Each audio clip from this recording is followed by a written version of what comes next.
여러분 반갑습니다. 우리 주 예수 그리스도 이름으로 문안드립니다. 꼭 10년 만에 여러분을 다시 뵙게 되었네요. 저는 대전에 있는 대덕 한빛교회에서 목회를 하고 있습니다. 거기는 여러분 잘 알다시피 김상현 목사님 또 우리 유재경 목사님 함께 하고 있고요. 행복하고 즐겁게 신나게 그렇게 지내고 있습니다. 영락교회를 떠났지만 여전히 저희 교회에는 영락교회에서 오신 분들이 있습니다. 많이 계셨습니다. 최경재 목사님 저희 교회에 계시다가 저를 많이 도와주시고 방초교로 가셨고요. 또 설악산 기도원의 김갑부 목사님 혹시 기억하실지 모르겠지만 그분도 지금 현재 우리 교회에 계시고요. 또 그 뒤에 계셨던 이정훈 목사님이라고 그분도 저희 교회에 계시고요. 또 지금 신중건 전도사님으로 계시다가 지금 현재 우리 교회에서 목사님으로 청년부를 섬기고 있습니다. 제가 아주 복이 많아서 여전히 영락교회로부터 큰 도움을 받고 그렇게 목회를 하고 있습니다. 저희 대덕 한빛교회는 대덕 연구단지 옆에 있는 교회입니다. 그래서 아마도 비율적으로는 유재경 목사님 섬기고 있는 대덕교회와 저희 대덕 한빛교회가 아마도 박사가 제일 많은 교회일 겁니다. 제가 헤아려 보지는 않았지만 은퇴하신 장로님 말씀에 의하면 저희 교회에 박사가 한 400명 있다 그러더라고요. 제가 부임 신방을 해보니까 가는 집집마다 박사가 없는 집이 거의 없었어요. 아들이든 딸이든 사위든 며느리든 하나는 박사가 있고 심지어 셋이 있는 경우도 봤어요. 정말 박사들이 많은 교회인데 그럼에도 불구하고 굉장히 우리 성도들이 순수하시고 순진하시고 또 이공계통의 박사님들이 또 그런 게 있는 것 같아요. 하나 꽂히면 끝까지 하시잖아요. 딴 거 안 보고 주님한테 꽂혀서 정말 딴 거 안 하고 연구하시고 교회 섬기시고 그리고 자기 취미생활 하나 가지시고 딱 그렇게. 그래서 가정들이 굉장히 원만하고 좋습니다. 신앙은 저보다 더 좋은 것 같아요. 코로나 기간 때 저희 교회가 조금 건물이 좀 낙후되어 있어요. 지어진 지 오래되어서. 그래서 이번 기회에 리모델링도 하고 건축도 하자 해서 당회원들 설득시키고 해서 올렸습니다. 저희 교회에. 보고 안건을 올린 것이 아니고 그냥 당회에서 이런 일이 있었다고 보고를 냈어요. 그런데 어떤 분이 우리 권사님이 일어나셔서 지금 코로나로 인해서 지금 다른 한국 교회가 그렇게 힘이 들고 있고 문을 닫는 교회도 있고 목회자 그렇게 고생하는데 우리 교회가 삐까번쩍하게 교회를 새롭게 지었으면 되겠느냐 해서 울면서 얘기했어요. 그래서 한 1년 6개월을 연구했던 모든 것이 스톱. 그때 제가 느낀 것이 우리 성도들 정말 대단하다. 목회자의 신앙보다 훨씬 더 성숙되어 있구나. 그런 것을 느꼈는데 하여튼 그런 교회에서 제가 목회를 잘 하고 있습니다. 제가 오늘 우리 한경재 목사님 기념주간으로 목사님에 대해 좀 전해달라고 해서 왔습니다. 제가 영락교회에서 만 8년 동안 한경재 목사 기념사업회 연구목사로 한경재 목사님에 대한 여러 가지 일을 했는데 실제로는 제가 담임 목회를 해보니까 한경재 목사님이 얼마나 위대한지를 정말 절실하게 깨닫게 되더라고요. 보통 우리 영락교회를 떠난 목사님들 오셔서 늘 하는 말씀이 있지 않습니까? 영락교회를 떠나보니 영락교회가 정말 좋은 교회인 것을 확실히 알겠더라 그랬는데 저도 마찬가지 말씀을 드리고 싶고 또 이 목회를 하다 보니까 정말 한경재 목사님 얼마나 위대하신 분인지를 새삼스럽게 확인하게 되었습니다. 그 중에 하나가 뭐냐면은 사업보다 화평이라는 목사님의 지론이 있으시거든요. 교회가 아무리 좋은 일을 계획한다 할지라도 그 일 때문에 이 교회가 갈등을 일으키나 분란이 일어나면은 그 일을 안 하는 게 낫다 하는 것이 목사님 지론이었는데 근데 그게 쉽지 않습니다. 제가 우리 교회 가서 일을 해보니까 눈앞에 많이 보이는 거예요. 이걸 해야만 되는 거예요. 해야 교회 유익도 있고 또 이 사회를 위해서는 국가를 위해서 크게 공헌할 수 있겠다 싶어서 일을 추진하다 보면은 그게 반드시 갈등이 있거든요. 근데 그 갈등을 무시하고 사업을 접는다는 것 자체가 너무 힘든 일이었어요. 그런 경험을 하게 되면서 어떻게 한경재 목사님 그렇게 목회를 하셨을까 싶은 생각이 들고요. 또 하나는 오늘 장로님이 기도하실 때도 얘기하신 것처럼 예수 잘 믿으세요 하는 말씀을 하셨다 그러잖아요. 그것도 어떤 분들이 얘기했느냐 하면은 그 당시 한국 교회를 이끌어가고 있던 그런 중진 목사님들이셨어요. 목사님들이 한 목사님 찾아와서 목사님 우리에게 좀 귀감이 되는 말씀 후배들이 하나 해주십시오 그랬더니만 목사님들 예수 잘 믿으세요 그랬다는 거거든요. 근데 제가 지금 우리 교회 간 지 만 8년이 지나서 지금 9년 차인데 담임 목회를 9년 해보니까 정말 예수만 잘 믿으면 되겠다는 생각을 하게 되더라고요. 예수 잘 안 믿으니까 자꾸 내 생각이 앞서고 또 화도 나고 계획대로 안 되면은 좀 미워하는 마음도 생기고 그런 것을 경험했거든요. 근데 진짜 예수님에게 초점을 잡고 예수님만 바라보고 있었으면은 그런 어려운 점을 안 겪었을 건데 하는 생각도 하게 되더라고요. 그래서 결국 예수 잘 믿는 것이 한 목사님 하신 말씀이지만은 그것은 여전히 오늘 우리가 기억하고 또 생각해야 될 귀한 말씀이다 하는 것을 확인하게 되었습니다. 그러면서 오늘 제가 이 놀라운 은혜라는 제목으로 말씀을 함께 나누고자 하는데, 한경래 목사님 자서전을 2번 썼거든요. 썼단 말하면 좀 곤란합니다. 한 목사님은 당신이 직접 쓰신 적은 없으니까. 그러나 자서전을 2번 계획을 했었습니다. 그래서 1975년에 이 구술을 한 것을 다른 분이 받아 적으셨어요. 그 손정을 하신 것 같긴 한데 그분이 받아 적으셔서 이 놀라운 은혜라는 그런 노트가 남아 있고요. 또 2번째 하신 작업이 1981년에 캐나다에서, 그분도 물론 또 외손녀지요, 그분에게 가셔서 그 집에서 카세트 녹음 테이프에 당신의 일생을 쭉 녹음한 내용이 있습니다. 그것이 우리 기념사업회에서 나의 감사라는 제목으로 출판을 했지요. 그런데 이 2번째 테이프로 녹음할 때는 나의 감사라는 제목을 목사님이 쓰셨고, 첫 번째 75년에 쓰신 구술 자서전에는 거기에는 놀라운 은혜라는 제목을 달아 놓으셨습니다. 그래서 오늘 제가 놀라운 은혜라는 제목으로 함께 말씀을 나누고자 하는 겁니다. 특별히 우리가 또 좀 전에 불렀던 찬송가 23장은 나의 감사를 보시게 되면 한경지 목사님이 이렇게 말씀을 하시거든요. 마음속으로 늘 부르는 찬송가가 있다. 내 일생을 찬송가 한 절로 표현한다면 바로 이 찬송이다라고 하시면서 한 찬송가가 23장 1절입니다. 오늘 여러분이 불렀던 그 찬송가 1절이 바로 한 목사님이 늘 마음에 품고 고백했던 내용이라고 볼 수 있겠습니다. 그런데 오늘 이 116편 12절에 대해서는 이렇게 말씀하십니다. 이 말씀이야말로 제 심경을 여실히 표현합니다. 여호와께서 내게 주신 모든 은혜는 그 수가 너무 많아 다 헤아릴 수 없고 물론 보답할 수는 전혀 없습니다. 다만 이 시편의 저자와 같이 무엇으로 보답할꼬 탄식이 있을 뿐입니다. 여호와께서 내게 주신 모든 은혜를 무엇으로 보답할꼬? 그 은혜가 너무 크고 너무 신비하여 다 헤아릴 수 없고 보답할 길이 없습니다. 그러므로 다만 이 시인과 같이 오직 탄식이 있을 뿐입니다. 이것이 한경래 목사님의 고백이고, 이 시편 116편 12절 말씀을 근거로 해서 당신의 일생을 일종의 찬송시로 적은 것이 오늘날 우리가 부르고 있는 찬송가 444장 내용입니다. 그래서 오늘 이 말씀이 특별히 다가오는 것입니다. 한경래 목사님에 대해서는 저보다 여러분이 더 많이 잘 아시겠지만, 그래도 한경래 목사님에 대해서 사람들이 어떻게 평가하고 있는가를 제가 조금 알려드리겠습니다.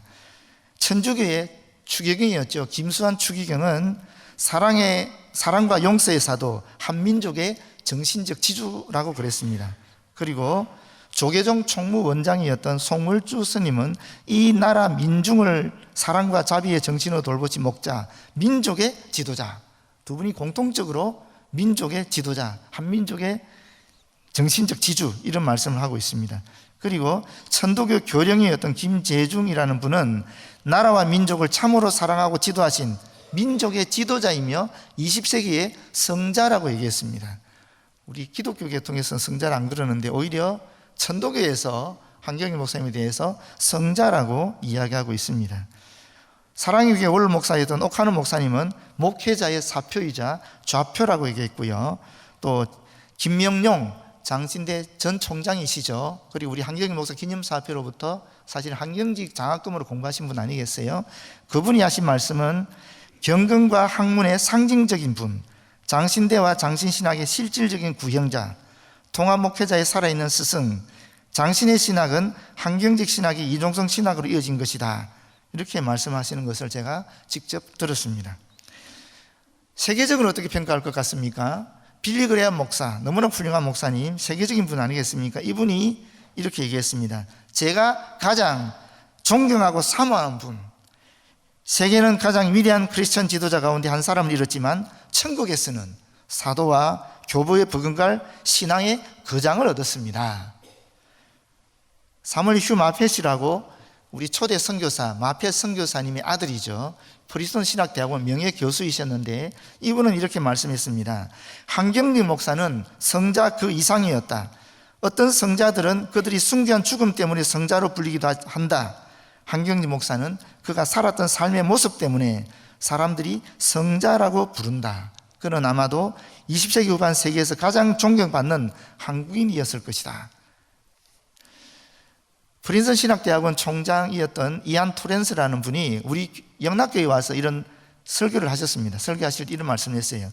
진실로 한경직 목사는 현대의 성자이며 우리 모두의 본보기입니다. 그리고 선교사였던 스탠리 R. 윌슨이라는 분은 한국에 성자가 있다면 그건 반드시 한경직 목사일 것이다.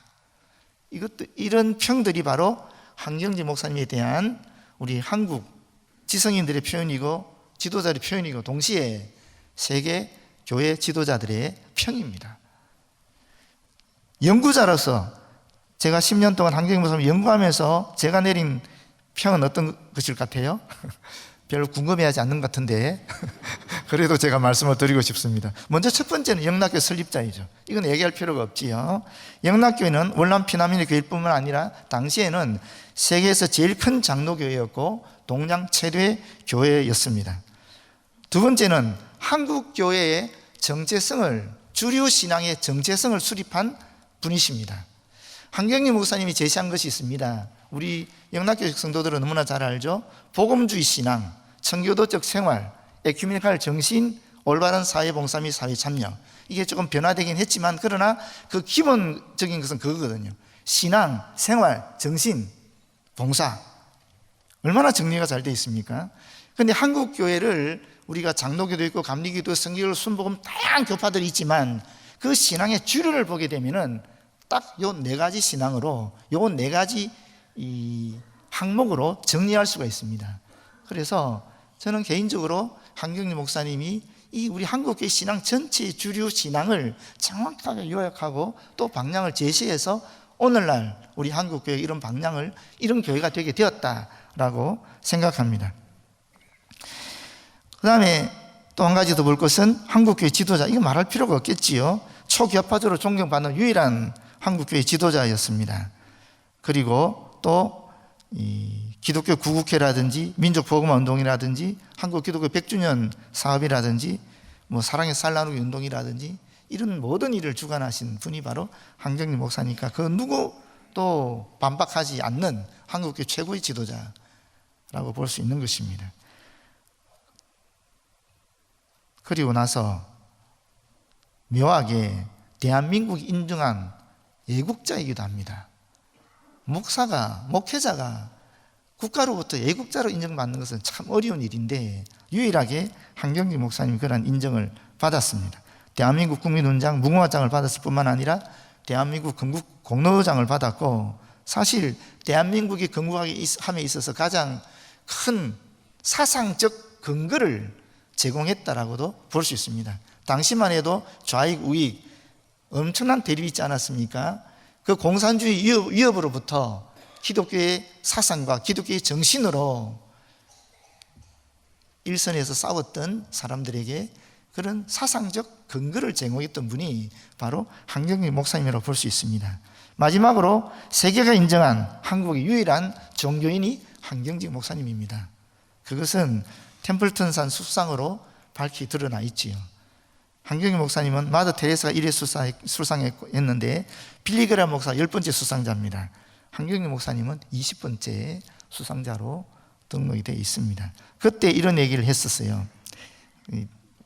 템플턴 사업회에서 이런 얘기 했었습니다. 한경직 목사는 서울의 가장 큰 장로교인 영락교회를 세웠으며 피난민과 가난한 사람을 위해 봉사하며 한국 기독교의 눈부신 성장을 이루었다. 한 목사는 20세기가 낳은 한국의 가장 뛰어난 목사다. 그는 한국에 많은 교회가 서도록 했을 뿐만 아니라 아시아, 아프리카, 유럽 그리고 미주 지역에 해외 선교사를 파견하는 등 선교의 상징적 인물이 되었다. 여러 교육기관과 사회봉사기관을 설립하여 교육자로서 또 사회봉사자로서 사회복지에 기여하였으며 나라가 위험할 때는 적극적으로 뛰어들어 사회에 갈 길을 제시하였다 라고 템플러상을 주게 된 이유를 설명하고 있습니다. 이런 분이 한경직 목사님입니다. 네, 이제 제가 한경직 목사님 꿈꾸었던 그 목표가 무엇일까에 대한 말씀을 드리겠습니다. 한경직 목사님 목표는 사실은 이 신앙과 애국이라는 것이 분리되지 않는 분입니다. 이분에게는 여러분 혹시 받으셨는지 모르겠는데 이 한경직 목사 기념사업회에 사실 이런 걸 만들어서 보급을 했거든요. 지금 받으셨죠? 여기 보시면 잘 되어 있습니다. 이 내용이 굉장히 많이 애를 쓰고 고민하면서 우리 장로님들 의논하면서 만드는 거거든요. 여기 보시게 되면 정확하게 나와 있는데 중앙에 예수 사랑이 있지 않습니까? 이 예수 사랑은 교집합에서 돼 있죠, 그죠? 교집합으로 있지 않습니까? 벤다의 그림을 보게 되면 교집합입니다. 이 예수 사랑에서 이웃 사랑이 흘러나오고 이 예수 사랑에서 나라 사랑이 흘러나오는 겁니다. 그리고 이 사역들은 그 밑에 있는 애국 애족 정신의 구현이라든지 인재 육성이라든지 교회 부흥과 연합이라든지 민족 복음화와 세계 선교라든지 구호와 복지라든지 이러한 사역들로 펼쳐졌다라고 볼 수 있는데 이것을 조금 더 구체적으로 말씀을 드리면 사실 한경직 목사님이 생각할 때 우리 민족의 병폐가 세 가지가 있다고 생각했습니다. 첫 번째가 죄이고 두 번째는 무지, 세 번째는 가난입니다. 이 죄와 가난과 이 무지라는 이 세 가지 병폐를 해결해야 우리 민족이 살 수 있다고 여긴 것입니다. 우리 민족에게 희망이 있다고 여긴 것입니다. 그럼 이 죄의 문제를 어떻게 해결할까 할 것인가? 이 죄는 예수 그리스도를 알려줘야 죄의 문제 해결되지 않겠습니까? 그래서 전도하자, 전도를 내세운 거죠.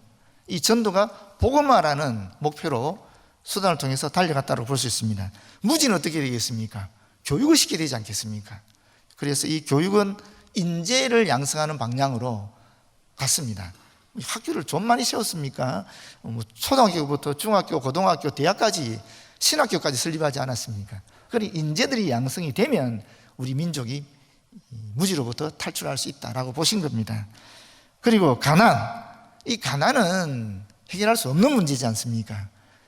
그거는 하나님도 죄송합니다. 하나님이 해결하지 못한다면 불신앙적인 거고 하나님이 해결하실 수 있죠. 그러나 이 땅에서는 해결이 안 되는 문제거든요.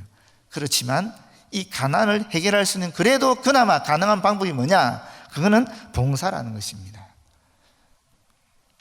그래서 이 죄의 문제에 있어서는 전도를 통한 복음화, 무지의 문제에 있어서는 교육을 통한 인재화, 가난을 통해서는 가난의 문제는 봉사를 통한 인간화를 통해서 기독교적인 그런 민주 국가를 건설하자 하는 것이 한경직 목사님의 이 목표라고 볼 수 있습니다. 그분의 모든 목회 사역이든 애국 사역이든 또는 복지 사역이든 간에 그분에게 일관적으로 관통하는 그런 목표가 바로 이 기독교적인 민주 국가를 건설하는 것이라고 볼 수 있습니다. 그러면서 이 민주 국가를 건설하는 것과 동시에 이분에게는 영적으로 보게 되면 하나님 나라를 건설하는 것이 같이 들어가 있습니다. 그 하나님 나라 건설이 무슨 의미냐? 민족 복음화죠. 한 목사님 내세운 걸 민족 복음화. 1966년에 베를린 세계 복음화 대성회 전도 집회에 참석을 했는데 그때 어떤 강사가 그 얘기를 했거든요. 황금 어장론이라고 해서 고기를 많이 잡으려고 하면 어떻게 되는가? 일단 고기가 많은 곳에 그물을 내려야 된다. 두 번째는 이 장비가 좋아야 된다. 세 번째는 그 장비를 다룰 수 있는 사람들의 기술이 좋아야 된다. 이렇게 보신 거예요. 그래서 보게 되니까 우리나라에서 보게 되니까 우리나라에서 가장 많은 사람들이 모이는 곳이 어디냐? 이 세 군데였습니다. 첫 번째가 군대였어요. 그래서 군복음화 운동을 일으키는 거죠. 두 번째가 학교였습니다. 그래서 학원 복음화 운동을 일으켰어요. 세 번째가 어디였을 것 같아요? 공장이었습니다. 그래서 또 도시 산업 선교회를 일으킨 거예요. 사실 세 가지 운동을 목사님이 강조해서 하셨거든요. 도시 산업 선교회도 한 목사님이 제일 먼저 하신 겁니다. 그런데 도시 산업 선교회 목사를 파송했는데 이 목사님이 약간 의식화 형태를 띠게 되면서 그 공장을 좀 시끄럽게 하니까 목사님이 이건 이래서는 안 되겠다라고 해서 그 당시에 그 지원했던 것을 총회로 보내고 총회에서 그런 도시 산업 선교할 수 있도록 그렇게 길을 열은 것으로 볼 수 있습니다. 세계복음화도 사실 마찬가지 맥락에서 볼 수 있겠지만 그 세계복음화도 처음 시작한 것이 해방 이후에는 한경진 목사님입니다. 영락교회에서 최초의 해외 선교사를 파송했죠. 해방 이후에는 아시다시피 태국의 최찬영 선교사죠. 그리고 또 월드비전을 바피어스로 하여금 세우게 하셨고, 실제로 월드비전이라는 그 이름조차도 한경진 목사님 제공했고, 한경진 목사님과 바피어스 목사님 간의 그 대화를 이광순 총장, 전 총장님이 직접 옆에서 들어서 그걸 증언하신 내용이 있거든요. 거기 보게 되면 이 바피어스가 한경진 목사님에게 형님이 하십시오, 왜 나보고 하라 그럽니까? 그때 한경진 목사님이 나는 한국 사람이지 않느냐, 한국 사람이 하면 세계적인 것이 될 수 없다, 너는 미국 사람이니까 네가 가서 월드비전을 만들어라, 그러면 이게 세계적인 것이 될 수 있다 라고 해서 바피어스가 들어가서 이 월드비전을 만든 겁니다. 그런데 그 월드비전이라는 이름 자체를 사실은 한경진 목사님이 제공한 겁니다. 한 목사님이 1950년 봄에 이 바피어스를 만나서 이 국내를 조금 같이 다니시거든요. 전도 집회를 하면서 다니면서, 봐라 지금 얼마나 사람들이 피폐해 있느냐, 이 사람들에게는 비전이 필요하다, 세계가 비전이 필요하다, 그러면서 만든 것이 월드비전입니다. 월드비전의 첫 번째 사업이 무엇이었냐면 6.25 때 부산에 있었던 목사 수양회 사업입니다. 그리고 한 것이 모자원 사업이고, 그 다음에 고아원 사업이에요. 이게 다 한경진 목사님이 제시했던 그런 정책에 따라서 바피어스가 도와서 만들어진 것이고, 그것이 월드비전의 가장 주요한 사업이 되었습니다. 그러니까 세운 분도, 비전을 제시한 분도, 이름을 만든 분도, 첫 사업을 시작한 분도 사실은 한경진 목사님이라고 볼 수 있는 것입니다. 그리고 빌리 그레엄 목사님과 바피어스 목사님, 또 한경진 목사님 세 분이 전 세계를 다니면서 목사 수양회를 통해 복음 전도 활동을 세계적으로 펼쳤다라는 것을 우리는 알고 있습니다. 이와 같이 한경진 목사님의 목표는 기독교적인 민주 국가를 건설하는 것이고, 동시에 이것은 하나님 나라를 이 땅에 건설하는 것이었습니다. 이분에게 신앙과 애국이라는 것은 분리되지 않습니다. 함께 있습니다. 이 일을 가능하게 했던, 그럼 이 목표를 가능하게 했던 동력은 무엇일까? 제가 생각할 때 한경진 목사님이 영성을 보면 되게 되는데, 이 영성에서 지도력이 나오는 것이거든요. 그 지도력이 사역으로 나타나지 않겠습니까? 한경진 목사님의 영성은 한마디로 말하면 청지기 영성이라고 볼 수 있습니다. 사실 한경진 목사님은 자기 게 아무것도 없는 분이잖아요. 정말 자기 것을, 자기를 내세우지 않는 분이잖아요. 뭐 템플턴상 받아왔어도 이건 내가 한 것이 아니고 우리 영락교회 성도들이 한 것이고 한국교회 주는 상이다면서, 오히려 당신은 나는 신사참배한 사람이다 이렇게 얘기해버리잖아요. 뭐 어떤 사람들 그걸 가지고 많이 확대해서 가는데, 저는 개인적으로 한경진 목사님이 신사참배했다고 여기지 않습니다. 기록으로 남아있지만, 그러나 사실 여러분, 제가 우리 교회에서 만약에 총회를 하게 되면 우리 교회 성도들이 돕지 않겠습니까? 그 총회를. 그런데 제가 신사참배를 했다, 그럼 우리 교회 성도들이 알겠습니까? 모르겠습니까?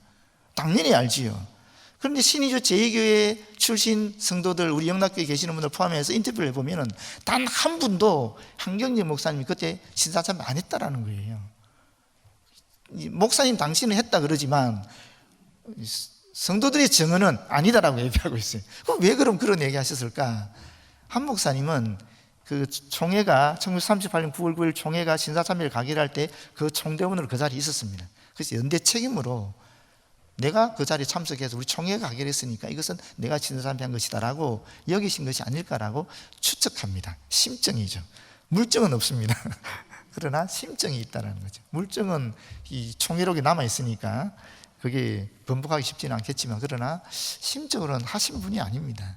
당신을 드러내지 않기 위하여, 하나님께 모든 영광을 돌리기 위하여, 그래서 템플상 받았을 때에 그런 고백을 한 것이 아닌가라고 개인적으로 그렇게 생각하고 있는데, 하여튼 이 한경진 목사님의 영성은 청지기 영성입니다. 그런데 이 청지기 영성은 네 가지로 구성이 되어 있는데, 첫 번째는 말씀의 영성, 두 번째는 이 기도의 영성, 세 번째는 감사의 영성, 네 번째는 나라 사랑의 영성입니다. 이걸 구체적으로 설명하면 너무 시간이 많이 가니까 제가 설명 못 드리겠고, 제가 다 논문으로 발표한 내용입니다. 이것들은 그렇고요. 이 영성에서 리더십이 나오는데, 말씀의 영성에서는 섬김의 리더십이 나오고, 기도의 영성에서는 비전의 리더십이 나오고, 또 감사의 영성에서는 실천의 리더십이 나옵니다. 그리고 나라 사랑의 영성에서는 연합하는, 포용하는 그런 리더십이 나와서 이 나라 사랑을 할 수 있도록 하게 했습니다. 이 청지기 영성이 영성의 핵심이라 한강경 목사님 영성을 한마디로 얘기한다면 리더십은 뭐겠어요? 사명을 완수하는, 사명을 수행하는 리더십이라고 볼 수 있습니다. 그렇게 한경경 목사님 영성과 지도력은, 리더십은 그렇게 구조적으로 구성이 되어 있습니다. 마지막으로 제가 한경경 목사님의 특징을 말씀을 드리면은 세 가지로 결론 지을 수 있다고 여기집니다. 첫 번째는 투명성입니다. 프린스턴에 환경적 석좌 교수제가 있잖아요. 그때 제가 있었을 때는 이상현 교수님이 계셨거든요. 그분이 우리 영락교회 오셔서 한번 설교하시면서 그 얘기를 하신 기억이 있습니다. 뭐라고 얘기했냐면, 한경직 목사님을 보면 예수님이 보인다는 거예요. 왜? 너무 투명하기 때문에. 당신 것이 아무것도 없기 때문에 그냥 한경직 목사님 보는데 너무 투명해서 그 뒤에서 계시는 더 크신 분, 예수 그리스도가 보인다는 것입니다. 그것이 한경직 목사님이 갖고 있는 투명성입니다. 예수 그리스도로 인한 구원 은총에 대한 감격으로 인해서 그분은 자기 자신에 대한 모든 욕심을 비워버린 거죠. 자기가 없으니까 보는 사람들이 그분을 통해서 예수 그리스도를 보게 되는 겁니다. 그게 투명성입니다. 두 번째는 자발성입니다. 이 내연이 외연이라는 말이 있는데 민경배 교수님이 쓰신 말이긴 하지만, 마태복음 12장 34절 35절을 보게 되면, 선한 사람은 그 쌓은 선에서 선을 내고 악한 사람은 그 쌓은 악에서 악을 내나니 사람이 마음으로 가득한 것을 입으로 말한다라는 말씀입니다. 우리 속에 있는 것이 나오게 돼 있다라는 거예요. 그런데 한경직 목사님의 심정 속에, 가슴 속에는 무엇이 있느냐? 이 빚진 자 의식이 있습니다. 나는 구원받을 수 없는 존재인데, 나는 죄인인데 예수 그리스도께서 나를 대신해서 십자가에 못 박혀 돌아가셨고 그 덕분에 내가 구원을 받았고, 그것도 감사한데 더 나아가서 나에게 목회자의 사명을 주셨다는 거예요. 주의 종의 직분을 주셨다는 것입니다. 이것이 한경직 목사님에게는 가득 차 있어요. 그래서 한 목사님은 스스로 누가 뭐라든 상관이 없이 하나님께 받은 것은 그 비전대로 그냥 실천해 나가시는 겁니다. 한 분은 한혜원 목사님, 아들 되신 한혜원 목사님께 한경직 목사님에 대한 이미지를 물어본 적이 있어요. 아버지 한경직 목사님 떠올리면 무엇이 이미지화 돼서 떠오릅니까? 라고 얘기하니까 놀라운 얘기를 하셨어요. 아버지 떠올리면 자기는 아버지의 등이 보인다라는 거예요. 왜 등이 보이겠어요? 항상 나라를 위해서, 항상 교회를 위해서, 항상 주를 위해서 나가는 그 등이 보인다라는 겁니다. 그분이 한경직 목사님이에요. 세 번째는 일관성입니다. 우리 장로님 어떻게 연구를 많이 하신 것 같은데, 소래 해변에서 한 목사님이 당신을 하나님께 드리라고 서원하셨거든요. 그런데 이 서원이 알부커키에서 그 병에 걸려 죽기 직전에까지, 사실은 정언을 들어보니까 한경직 목사님 돌아가셨다라고 여기고 시체 더미에 던졌답니다.